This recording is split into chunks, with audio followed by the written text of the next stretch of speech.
Hello दोस्तों, नमस्कार। स्वागत है आपका हमारे चैनल पे। तो अगर आप चैनल पे नए हो, चैनल को सब्सक्राइब कर लीजिए। आज का वीडियो बनाने का वैसे कोई प्लान नहीं था, लेकिन बच्चों की बहुत डिमांड आ रही थी कि जनरल हिंदी का गेस्ट पेपर चाहिए हमें। ये गेस्ट पेपर तो नहीं है ना। मतलब इसमें हम देखने वाले हैं, कुछ इंपॉर्टेंट टॉपिक देखने वाले हैं। तो अगर आपने चैनल को सब्सक्राइब नहीं किया तो पहले चैनल को सब्सक्राइब कर लीजिए। बाकी चलिए देखते हैं। ये आपका एमडीसी का पेपर है सेमेस्टर 1 के लिए, जनरल हिंदी। जितना फास्ट हो सकता है उतना फास्ट हम इस वीडियो को खींचने की कोशिश करेंगे, है ना। क्योंकि एग्ज़ाम आपका कल ही है, कुछ बच्चों का, आर्ट्स वालों का शायद, है ना। तो सबसे पहले हम देखने वाले हैं ज्ञापन। तो आप ये भी ध्यान रखिए, ज्ञापन को क्या बोलते हैं, मेमोरेंडम बोलते हैं ज्ञापन को। इंग्लिश ये अभी आपसे पूछ सकता है, बस आप जनरली ध्यान रख लीजिए, मेमोरेंडम इतनी सी चीज़ है ना। बाकी देख लीजिए ज्ञापन की परिभाषा। तो ज्ञापन कार्यालय के भीतर अधिकारियों एवं कर्मचारियों के बीच सूचना, आदेश, निर्देश, स्पष्टीकरण देने के लिए लिखा जाने वाला एक आंतरिक लिखित परिपत्र है, जिसका उपयोग संगठन के अंदर औपचारिक संचार के लिए किया जाता है। जैसे 2 नंबर में क्वेश्चन आ सकता है कि ज्ञापन की परिभाषा दीजिए, तो आप ये लिख सकते हैं ज्ञापन की परिभाषा। मतलब क्या होता है इसका, जैसे कोई कार्यालय है ना। तो कार्यालय में नीचे जो आपके कर्मचारी काम कर रहे हैं, तो उनको सूचना पहुंचाने के लिए, जैसे आपने देखा होगा कि यूनिवर्सिटी में एक वो होता है जारी, यूनिवर्सिटी से की तरफ से ज्ञापन जारी होता है कि आज ये कार्यक्रम है, आज ये कार्यक्रम है, या फिर आज ये है, तो फिर समस्त महाविद्यालय को सूचित किया जाता है। इस प्रकार से जो भी है वो होते हैं। बाकी ज्ञापन के प्रकार देख लीजिए आप। तो ज्ञापन को समझता है कितने निम्न प्रकार होते हैं। कौन कौन से प्रकार होते हैं, इनको आप सिर्फ ध्यान में रखिए। अगर पूछे तो बढ़िया है, ठीक है।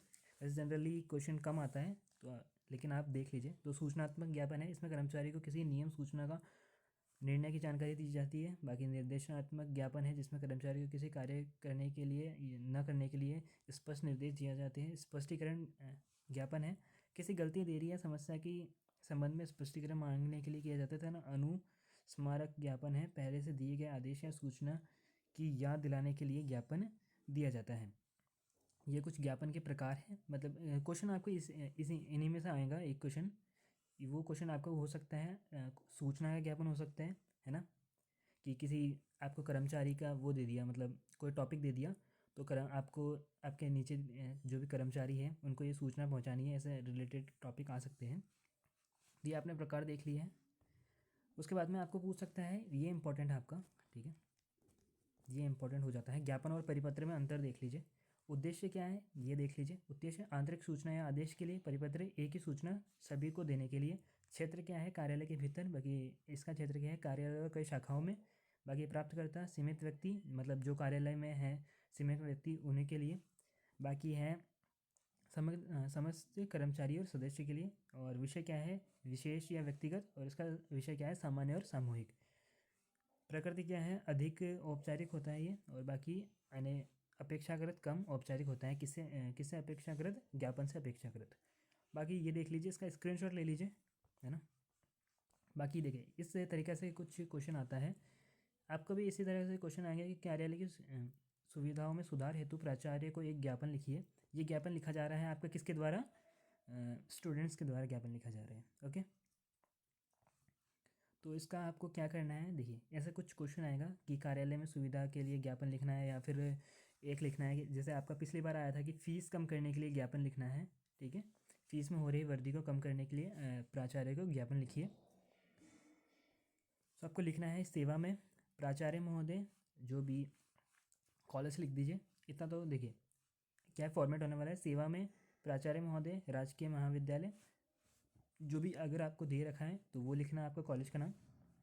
बाकी विषय लिखना है, विषय दे रखा है आपको पुस्तकालय सुविधाओं में सुधार हेतु ज्ञापन महोदय। अब ये आप चीज़ अपने मन से लिख देना, बहुत ही आपको 4 से 5 लाइन में ये चीज़ लिखनी है।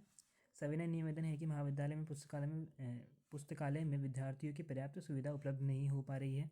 अब वो नहीं हो पा रही है, मतलब फिर आप ये लिख देना कि अपने मन से अगर कोई लिखना चाहता है तो पुस्तकें कम है, या फिर इस विषय की पुस्तकें नहीं है, पंखे नहीं है, ये सुविधा नहीं है, बैठने की सुविधा अच्छे से नहीं है, बाकी रोशनी की सुविधा अच्छे से नहीं है। तो ये सब चीज़ें भी आप ऐड ऑन कर सकते हो। बाकी इसमें क्या दे रखा है, पर्याप्त नहीं हो पा रही है पुस्तकालय में, नवीन पाठ्यक्रम से संबंधित पुस्तकों की संख्या कम है, बैठने की व्यवस्था भी सीमित है, वो मैंने आपको बता दिया है। प्रतियोगी परीक्षा से संबंधित पत्र पत्रिकाएं और संदर्भ पुस्तिकाओं भी की पर्याप्त मात्रा में उपलब्ध नहीं है। मतलब जनरल सी चीज़ है, ये तो आप लिख सकते हैं। बाकी आपको अगर आपको वो और भी क्वेश्चन आ गए, जैसे पिछली बार आया था आपका फ़ीस कम करने के लिए, तो वो भी आप लिखा संवेदन निवेदन है कि संवेदन निवेदन है कि विद्यार्थियों की फ़ीस बहुत ज़्यादा हो रही है, जिस कारण विद्यार्थी बहुत चिंतित है, परिजन भी बहुत चिंतित है, अतः आपसे निवेदन है कि ऐसे वैसे अगर फ़ीस कम कर दे तो ये प्रभाव पड़ेगा, तो ये भी आप लिख देना। अतः आपसे विनम्र अनुरोध है कि विद्यार्थियों की शैक्षणिक आवश्यकता को ध्यान में रखते हुए पुस्तकालय में नवीन पुस्तकों की व्यवस्था बढ़ाने की सुविधा में वृद्धि करें तथा पत्र पत्रिकाओं में संख्या बढ़ाने की कृपा करें, जिससे विद्यार्थियों के अध्ययन में सुविधा हो सके। बाकी धन्यवाद भवदीय छात्र संघ अध्यक्ष। और आपको क्या लिख लेनी है फिर लास्ट में दिनांक। बाकी एक क्वेश्चन आता है आपका संक्षेपण से रिलेटेड।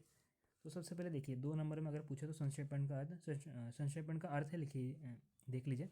किसी गद्यांश के मूल भाव को सुरक्षित रखते हुए उससे कम शब्दों में स्पष्ट, सरल और व्यवस्थित करने के रूप को संक्षेपण कहते हैं, जिसमें अनावश्यक विवरण हटाकर केवल मुख्य विचार लिखे जाते हैं। तो ये देख लीजिए, संक्षेपण की परिभाषा देख लीजिए। जब किसी बड़े गद्यांश को उसके मूल अर्थ, भाव और उद्देश्य को बनाए रखते हुए संक्षिप्त रूप से लिखा जाता है तो उसे संक्षेपण कहा जाता है। बाकी देख लीजिए, ये एक क्वेश्चन है, हमने ये क्वेश्चन लिया है। प्रश्न है, देख ऐसे इस तरह से प्रश्न आएगा कि गद्यांश को पढ़कर उसका प्रस्तुत शीर्षक लिखिए। शीर्षक लिखना है और शीर्षक के बाद में आपको क्या लिखना है, संक्षेप लिखना है।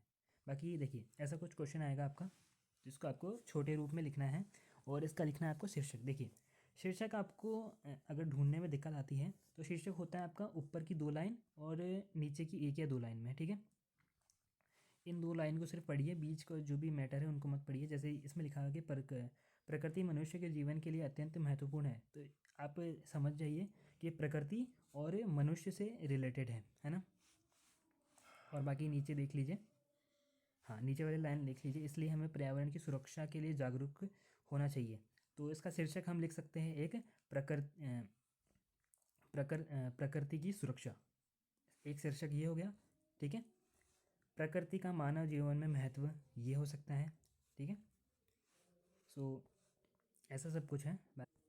आगे देखते हैं, है ना, क्या कौन सा टॉपिक है आपका। तो अगला है आपका निविदा, जिसे टेंडर कहते हैं। निविदा देख लीजिए, निविदा का ऐसा कुछ क्वेश्चन नहीं आता है, आपको निविदा लिखने के लिए नहीं बोला जाता है। बाकी निविदा क्या है, आता है कि निविदा का अर्थ बताइए, निविदा की परिभाषा, निविदा के प्रकार, है ना। तो वो हम इस वीडियो में वो हम देखने वाले हैं आगे।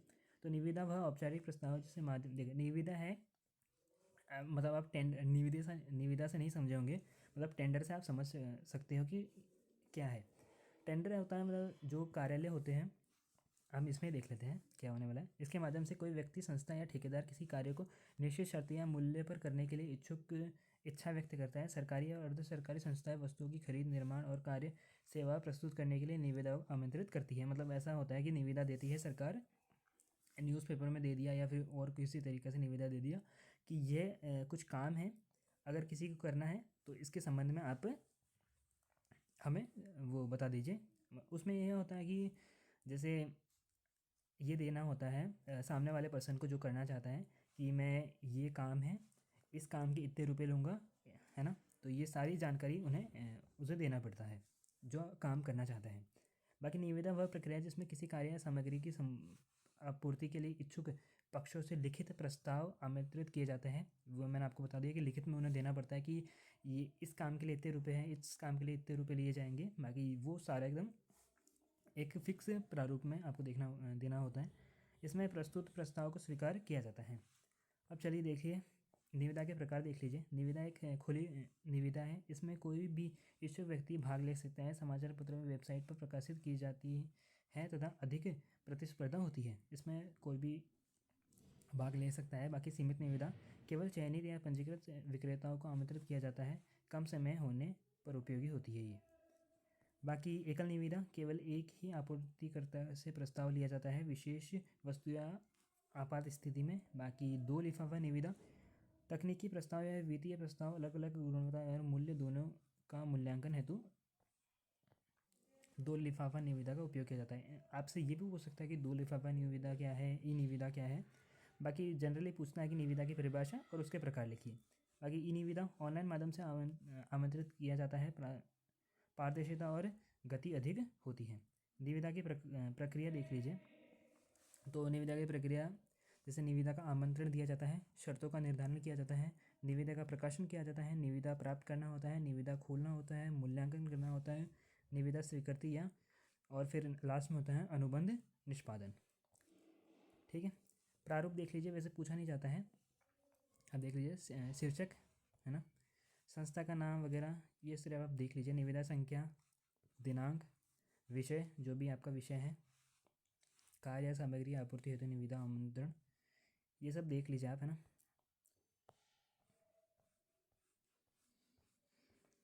ओके, चलिए वो ठीक है। आगे है परिपत्र। परिपत्र को इंग्लिश में हम कहते हैं सर्कुलर। परिपत्र की परिभाषा देखते हैं सबसे पहले। तो परिपत्र वह लिखित संदेश है जिसे किसी संगठन, कार्यालय या संस्था द्वारा अपने कर्मचारियों, छात्रों या संबंधित व्यक्तियों की सूचना, आदेशों या निर्देश देने के लिए किया जाता है। इसका उद्देश्य सभी संबंधित व्यक्तियों तक समान जानकारी पहुंचाना तथा और आदेशों या सूचना का पालन सुनिश्चित करना होता है। बाकी देख लीजिए, आपको पूछ सकता है परिपत्र और नोटिस में अंतर पूछ सकता है, तो ये देख लीजिए आप, इसका स्क्रीनशॉट ले लीजिए। ज़्यादा बड़ा नहीं करेंगे वीडियो, है ना। इसका स्क्रीनशॉट ले लीजिए, इस इतने का और फिर इतने का स्क्रीनशॉट ले लीजिए। ओके, प्रश्न आपसे आ सकता है, आपको अपने कार्यालय में कर्मचारी के नए नियमों के बारे में सूचित करना है, एक परिपत्र तैयार करें। परिपत्र ऐसा हो सकता है, परिपत्र लिखना है, कार्यालय संख्या, तारीख, सभी कर्मचारियों के लिए, सभी कर्मचारियों को सूचित किया जाता है कि 1 फरवरी 2026 से कार्यालय में निम्नलिखित नए नियम लागू होंगे। कौन कौन से नए नियम? कार्यालय में समय पर उपस्थित होना अनिवार्य है, सभी कर्मचारियों का मासिक रिपोर्ट समय पर जमा करनी होगी, छुट्टी के लिए आवेदन कम से कम 3 दिन पहले, कार्यालय के लिए सभी नीतियों एवं निर्देशों का पालन करना अनिवार्य है, सभी कर्मचारियों से अनुरोध है कि यह नियम का पालन करें। इस तरीके से आपको कुछ परिपत्र होता है और फिर जिसने इसे जारी किया है उसका नाम और उसका डेजिग्नेशन। ओके, ये देख लीजिए। आगे चलिए, आगे आदेश, ये थोड़ा इम्पोर्टेंट हो जाता है आपका।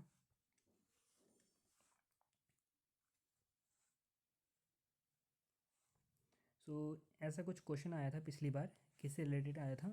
क्वेश्चन आया था कि राजस्थान के समस्त राजकीय महाविद्यालय में कार्यरत अशैक्षणिक कार्मिकों का विवरण से रिलेटेड क्वेश्चन आया था, है ना, पिछली बार। तो इसका कुछ ये आपको ऐसा कुछ लिखना है, राजस्थान सरकार आयुक्तालय, जो भी आयुक्तालय है, आयुक्तालय महाविद्यालय शिक्षा, अगर इसमें कोई और डिपार्टमेंट है तो वो आपको मेंशन करना है, राजस्थान जयपुर। बाकी कार्यालय आदेश, ये कुछ आपको लिखना है, बाकी दिनांक लिखनी है और विषय लिख देना है। प्रिय महोदय महोदया, तो ये इससे रिलेटेड था, एक बार आप इसको सिर्फ पढ़ लेना, ये इसका वो क्वेश्चन है ना। क्वेश्चन शायद ऐड नहीं हुआ है, मतलब इस टॉपिक से रिलेटेड क्वेश्चन है, तो एक बार आप इसको देख लेना, ठीक है।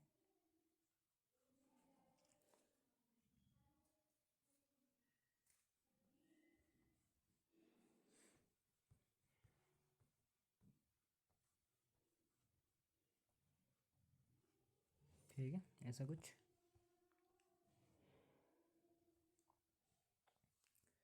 बाकी चलिए देखिए, नेक्स्ट क्वेश्चन हम देखने वाले हैं, इसका आदेश का ही क्वेश्चन है। क्वेश्चन आता है आपका, राजस्थान के समस्त राजकीय महाविद्यालय में रिक्त पदों का विवरण एकत्र करने हेतु आयुक्त कॉलेज शिक्षा की ओर से एक कार्यालय आदेश प्रसारित कीजिए। आपको लिखना है, राजस्थान सरकार आयुक्तालय महाविद्यालय शिक्षा राजस्थान जयपुर, कार्यालय आदेश लिखना है आपको, फिर आपको कुछ इस तरह से लिखना है ना। बाकी दिनांक लिखनी है, विषय आपको क्वेश्चन में मिल जाएगा। क्वेश्चन में क्या आपको दे रखा है, महाविद्यालय के समस्त राजस्थान के समस्त राजकीय महाविद्यालय में रिक्त जो पद है उसका विवरण एकत्र करने के संबंध में आपको ये करना है, मतलब आपको अलग अलग डिपार्टमेंट, अलग अलग उसको, मतलब एक वो करना है, आदेश जारी करना है, और किसके रिलेटेड, कि जैसा आपने देखा होगा कि स्कूलों में कोई टीचर नहीं होते हैं, तो ये उनके लिए है। तो फिर आपके स्कूल या कॉलेज वाले आप उनको एक लेटर लिखेंगे कि आप हमारे यहाँ ये टीचर नहीं है, है ना। तो कैसा है, प्रिय महोदय, राजस्थान राज्य के समस्त राजकीय महाविद्यालय में रिक्त पदों के संबंध में सटीक एवं अद्यतन विवरण एकत्रित करने की अत्यंत आवश्यकता है। यह विवरण पदों की पूर्ति, स्थानांतरण, बजट संबंधित कार्य हेतु अति महत्वपूर्ण है। अतः निम्नलिखित निर्देश जारी किए जाते हैं। विवरण का प्रारूप देख लीजिए। जो भी विवरण दे, है ना, मतलब ऐसा है कि ये आदेश है और इसके रिस्पॉन्स में हमें जो विवरण देना है उसका ये प्रारूप होना चाहिए। क्रमशः है, मतलब क्रम संख्या आपको लिखने है, पदनाम, वर्ग, स्वीकृति स्वीकृति पद, कार्यरत पद, रिक्त पद, ये आपको लिखने हैं। निर्देश ये कुछ ऐसा लिखना है। बाकी ये सब आपको मेंशन करना है और बाकी लास्ट में आपको मेंशन करना है ये, जैसा आपने देखा होगा, एक मिनट, हाँ, जैसे कि आपने देखा होगा कि यूनिवर्सिटी से आपका कोई वो आता है, ये आदेश वगैरह आता है, नोटिस वगैरह आता है, तो उसमें भी ये होता है कि आपका नीचे लिखा हुआ होता है कि इसकी प्रतिलिपि किस किस को जाएगी, है ना। तो ऐसा कुछ है। बाकी चलिए थोड़ा हम देख लेते हैं आपका ग्रामर से क्या क्या पूछे जा सकते हैं। तो एक बार मैं आपको वो दिखा देता हूँ, पिछले साल आपको क्या पूछा गया है। सो चलिए देखते हैं ना। तो पिछले बार देखिए 2 नंबर में आपको क्या क्या पूछा गया था।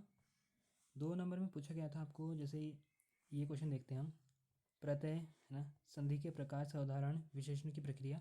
तो इन सब के लिए हमने एक सेपरेट वीडियो बना रखा है, आपको मिल जाएगा। ग्रामर का वीडियो है हमारा हिंदी का, तो वो वीडियो आप देख लेना। उसमें आपको सब सारी चीज़ें मिल जाएंगी आपकी, संधि, प्रत्यय, समास, विशेषण वगैरह वगैरह सारा। क्वेश्चन आया था आपका संधि और समास में अंतर, तो आप देखिए इन क्वेश्चन के लिए प्रिपेयर कर लेना।